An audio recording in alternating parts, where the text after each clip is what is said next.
হে hello everyone, তোমরা সকলে কেমন আছো? আশা করি ভালো আছো, আমরাও ভালো আছি। আজ ভিডিওটা শুরু করলাম এখান থেকে। আজ ছেলে স্কুল ছুটি, তাই তাড়াতাড়ি করে রান্নাবান্না সেরে নিয়েছি সকাল সকাল। তারপর এদিকে দেখছি শ্বশুরমশাইয়ের কাপড়গুলো নোংরা হয়েছে, তাই ধুয়ে দিচ্ছিলাম। ওকে খেতেও দিয়ে দিয়েছি, ও খেয়ে পড়াশোনা করতে বসবে। আর তোমরা কন্টিনিউ ভিডিওটা দেখতে থাকো, কেউ স্কিপ করো না। আশা করি তোমাদের ভিডিওটা ভালো লাগবে। এত দুষ্টুমি বাড়িতে থাকলে যে কত দুষ্টুমি করে। স্নান করে বলছে এখন আম মাখা খাবে, তাই আম ছিঁড়তে যাচ্ছে দেখো গাছে।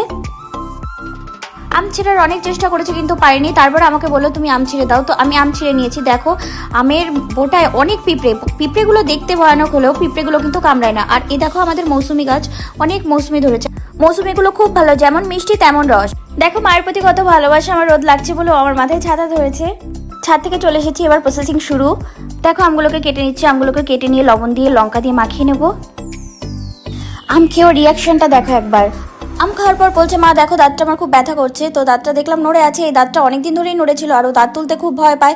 আর ওর যতগুলো দাঁত পড়েছে সবগুলো আমার হাতে তোলা। ওর দাঁত নড়লে ও আমাকে মোটেই হাত দিতে দেয় না। ও জানে আমার মা হাত দিলে আমার দাঁতটা ফেলে দেবে। আর ওর দাঁতে আমি তখনই হাত দিই যখন দাঁতটা তোলার মতো পজিশনে চলে আসে তখন। এদিকে দেখো কিভাবে ওর দাঁতটা তুলে দিলাম, ও বুঝতেই পারলো না। আমাকে দাঁতটা দেখাচ্ছে আর বলছে দেখো মা এই দাঁতটা আমার কত কিছু খেয়েছে, মাছ মাংস অনেক কিছু খেয়েছে। দেখো দাঁত তোলার পর দাঁতের পরিস্থিতি কি। আমাদের ভিডিওটা আজ এই পর্যন্ত। আমাদের ভিডিওটা যদি ভালো লেগে থাকে লাইক কমেন্ট শেয়ার সাবস্ক্রাইব অবশ্যই করবেন। আমাদের উৎসাহ দিয়ে আমাদের পাশে থাকবেন। Bye bye.